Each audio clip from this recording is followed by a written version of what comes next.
Welcome everyone, Dr. Thor here, and another exciting tool from the past as we show another one of our archived laboratory samples.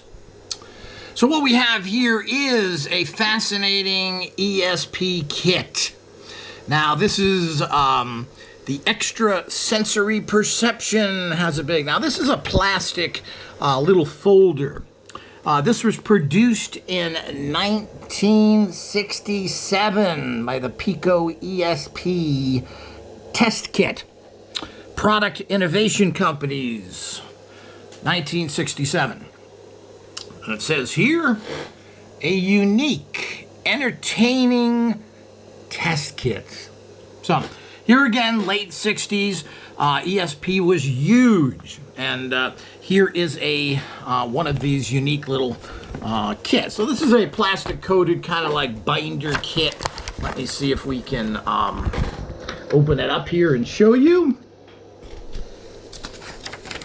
We'll get to that in a minute. Of course, it comes with your typical, so I can get this position right. This is your basic instructions, how to test your extrasensory perception. Are you telepathic? Are you clairvoyant? Are you I can't say the word right now. Cognitive. It's kind of an odd term. Again, it's copyrighted 1967 by Innovative Company out of West Long Branch, New Jersey.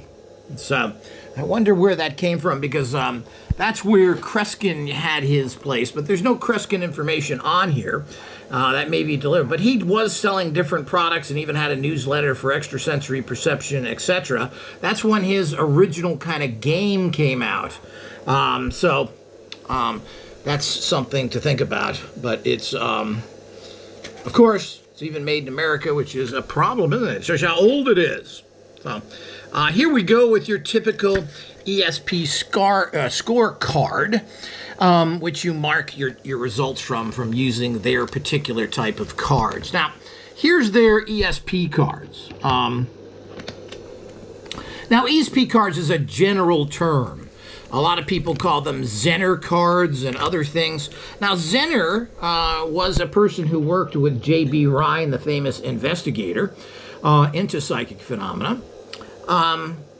And he made up those designs, which he then, Rhine used. People think that Rhine invented those cards, J.B. Rhine, and that was his. But no, it was Zener, and he named his cards off of that. So that's important to understand, because just to get everything correct. Some people think that extrasensory perception was something that J.B. Rhine as well coined. Apparently he didn't, even though he used that term in his main book title that was then published and be a bestseller. So people assume that he coined that. He didn't. Now, so Zener cards are probably, of course nobody cares anymore, but they were probably copyrighted. So people didn't use those exact designs.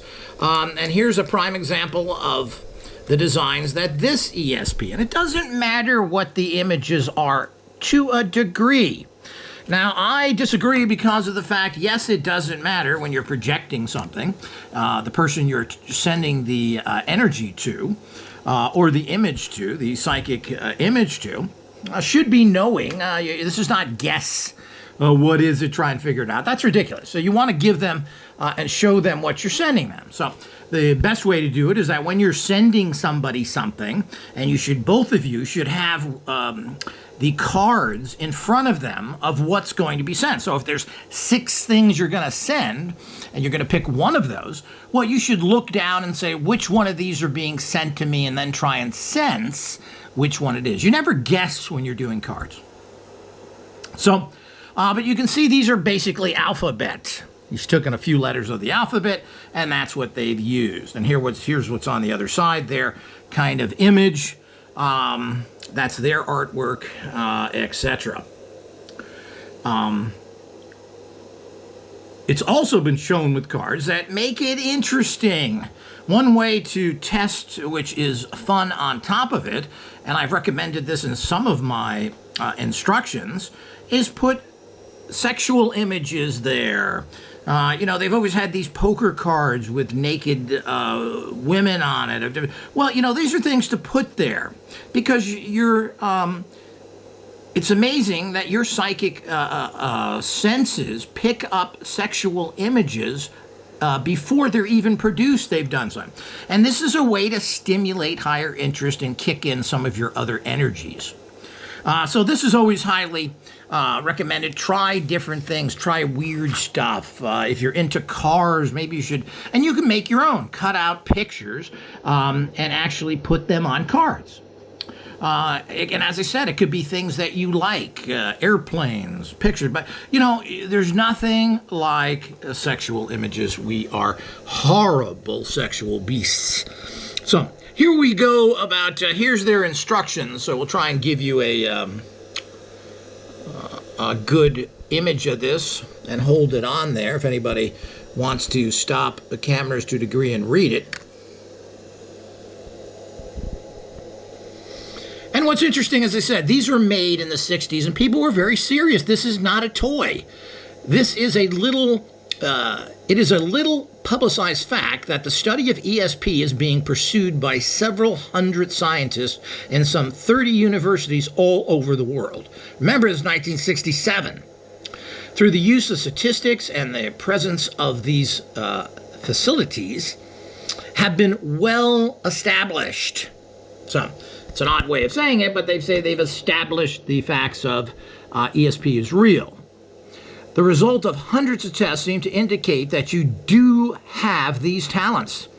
The faculties are forms of ESP, extrasensory perception. More and more scientists, observers, are also coming to the conclusion that we have these powers.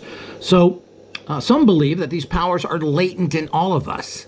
It has been suggested that this ability may date back to the dawn of man. Early in his history, when man had no weapons and no language, how do you think that they communicated? No language, these faculties were his means for survival and his method of communication.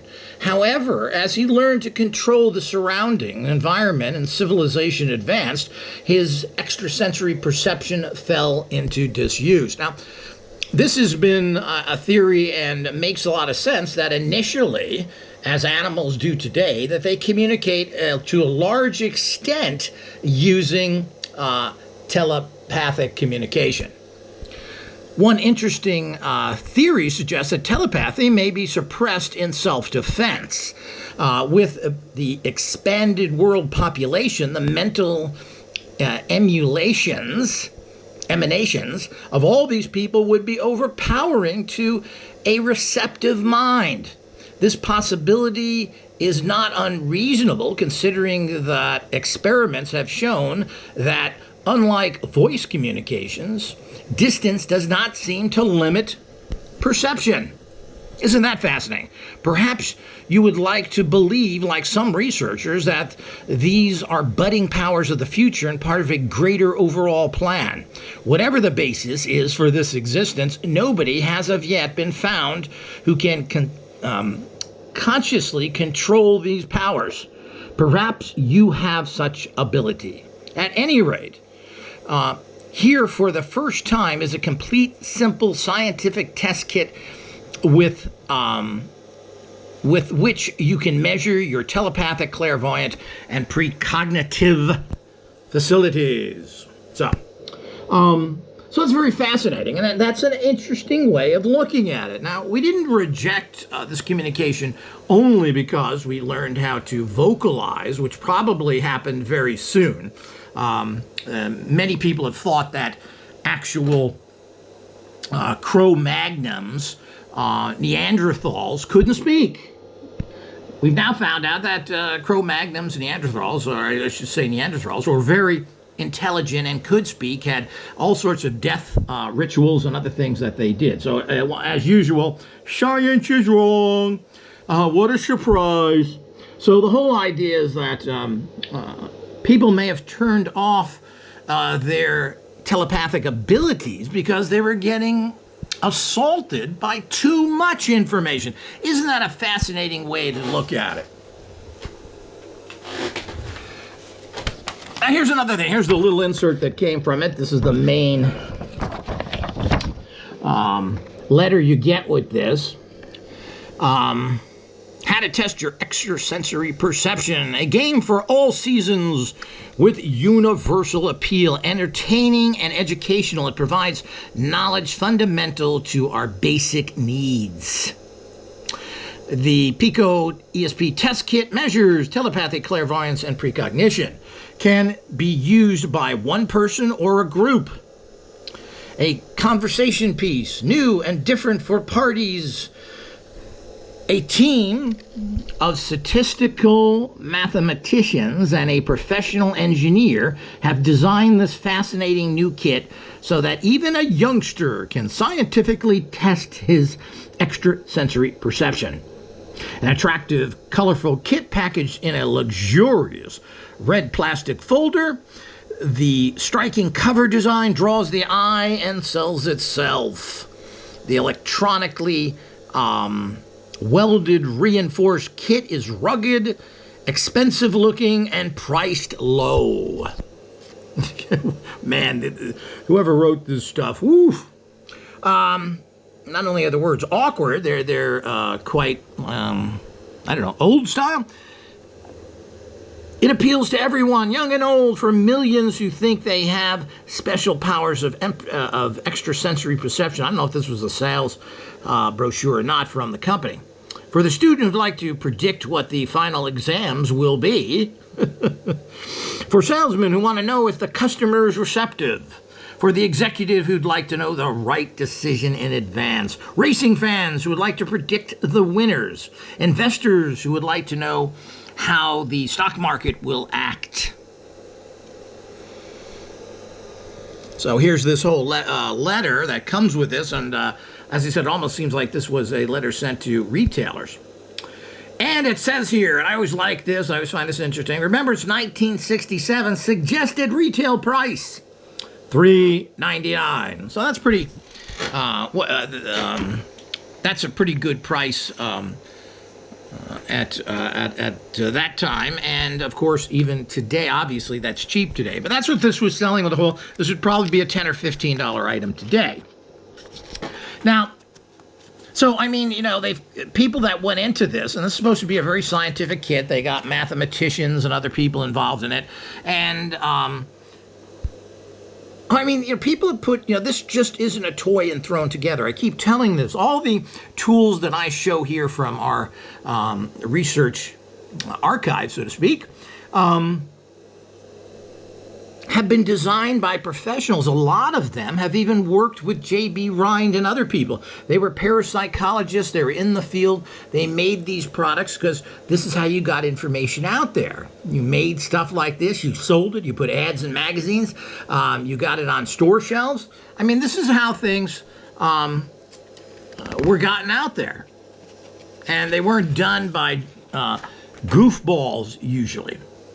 So it goes into the scoring methods, how to do everything, how to use the scorecard. It has an aptitude table showing that how many you got right, what is your aptitude. Let's go to the next page. Is there one or is that the back? Okay. And that pretty much is the back. This, you can see, is there's a little strip here. This was glued.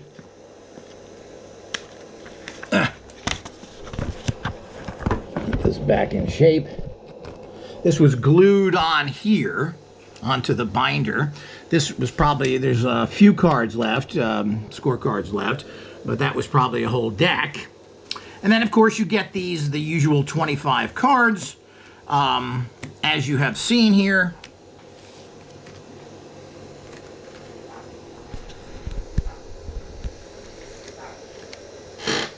And these were inserted into the, get these put together here.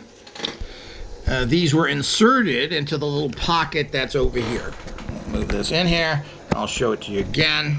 So it was inserted into this little pocket here. So it's a nice little kit. You know, as we showed with the fancy ESP kit that was sold by Neiman Marcus, that had different cards and a nice little binder for $7 in 1971. This is a nice little kit that was retailing for $4 in a very professional way. I mean, they put it together well. And of course, you know, these things people took seriously. This is a tool that a lot of people would use as we would video games and other things. So, you know, this is what's so sad about these days. Of course, there is a lot going on out there. There's a lot of stuff online now that you can take ESP tests and train yourself. I find these online things, while they're fun to play with, you need to do things from a human sender and receiver, number one. And all this digital stuff is fine at a certain level, but you need physical stuff. The world is physical. You're not going to use your ESP powers on a computer program. You're going to be using it in the real world. And as such, you have to tune into those energies. I'm still not a big fan of digital energies, transfer, etc., even though this does seem to be something that is a reality to a certain degree. But the actual transfer of information, and especially a very detailed, subtle energy informational fields, these are better done directly. And of course, you want to be able to sense physical items.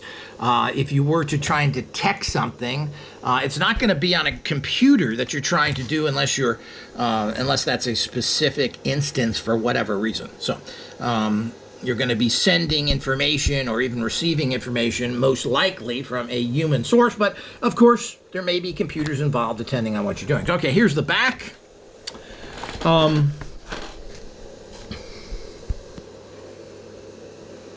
Measure your telepathic and clairvoyant aptitude. Test your ability to predict the future.